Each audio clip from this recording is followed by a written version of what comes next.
And last time I was here, there was a fence Right. around. There was star thistle Everywhere. covering everywhere. Yeah. And there were tiny Little grape plants. little grape plants. Yeah. Little grape plants. It was growing out here. Yeah, it's what a 6 years, right? Yeah. Yeah, I mean, it's just amazing when you go walk through the vineyard now. You know, one of the things I was talking with Alex about, we discussed this about ecosystems, but he said, I get it now.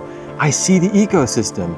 I see the bugs, the insects, the birds, everything's coming into the vineyards, and it's just, it just warms my heart. Yeah. To see it. What Alex is finding and the winemakers who buy his grapes is that the flavor is different. This vineyard, the grapes have the terroir, that the flavor of the land, and that's what the winemakers are looking for. And so even though the plants may look, they're not as that green and vibrant, they're being fed simply because the microbes are doing the nutrient cycling in the soil. Mm-hmm. One of the approaches that Alex took when we did this vineyard, he wanted to make sure that we didn't apply any agrochemical products if necessary. And to this date, we have not had to apply anything but compost extracts, and compost teas. And you can tell that this is thriving. This is a thriving ecosystem. I mean, I'm already sitting here and I'm hearing all the bees buzzing around, all the birds chirping. You can go over to his neighbor's vineyard, go out in the middle of the vineyard, and you probably couldn't hear anything but wind.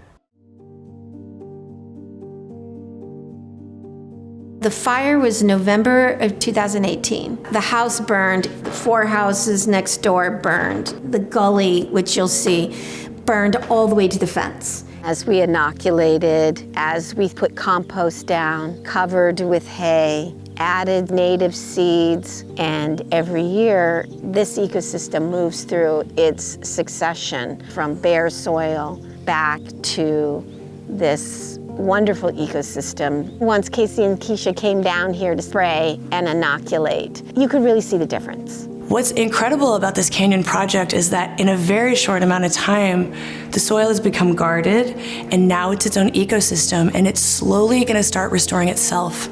So now the humans can start to back off on their labor just a little bit and let nature take over and start to do its job and create an ecosystem naturally.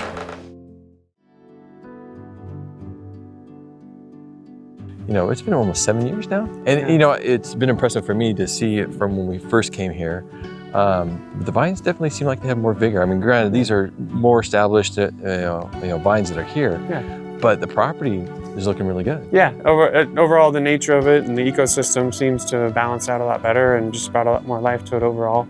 Between the boxes and the lack of sprays and just the natural way of doing it has really brought it back to life. Yeah, and what do you say as far as, because you guys were kind of managing conventional and you started to apply the microbial approach and more focus on soil health and that type of thing, how would you characterize the reduction in some of the inputs that you were using, or the vineyard was using when you first bought the vineyard? Yeah.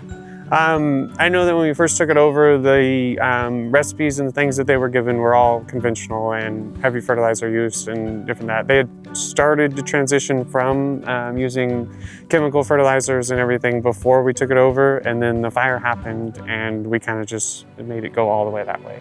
Obviously the winemakers, the people that are going to be buying your grapes, they're going to have feedback for you. So what kind of feedback have you got? I know that they've described it as electric in the fruit, on the whites. Electric? Yeah, it was the actual words that he was using. That was cool.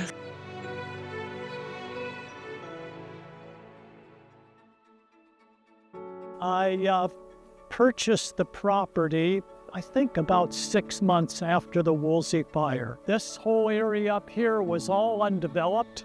It was dirt. What would you call it? A desert? Yeah. I think is the word for it. Yep. Keisha and Casey were recommended, and I started researching a little bit about regenerative gardening. We came up with a plan. A combination of things, compost and compost tea spraying. I think that's what was great, was you gave us a little bit of free rein to figure out how to start repairing the problem. And so that was the first thing we did, was just to keep the water in place. The next thing was pretty simple. We just put the wood chips down. Right. That was shocking. And then suddenly we got a lot of weeds, tumbleweeds, bull thistle, mustard. Mustard was your nemesis. Yeah. And now you can see, there's plants everywhere. You can see hundreds of birds swooping over our head right now. It's definitely an ecosystem. I think what was really impressive was, Dan really wanted to focus on nature first. So a lot of the things that we looked at when we were making decisions were, one, is it going to be aesthetic?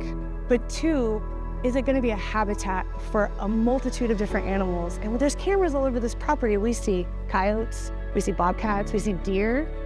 Let's just chat really quickly about why you didn't go with the traditional method of just calling a landscape company, spraying glyphosate, putting on chemical nutrients. You know, we're looking for an organic way to treat the property and improve it and not over-irrigate. I mean, so we really tried to select natives and plants that either require minimal water or eventually can survive more or less on nature. If you look down there, that's a very English garden-looking vibe. We wanted it to sort of blend and transition, and I talked to Keisha and Casey about that, and I think it's going quite well.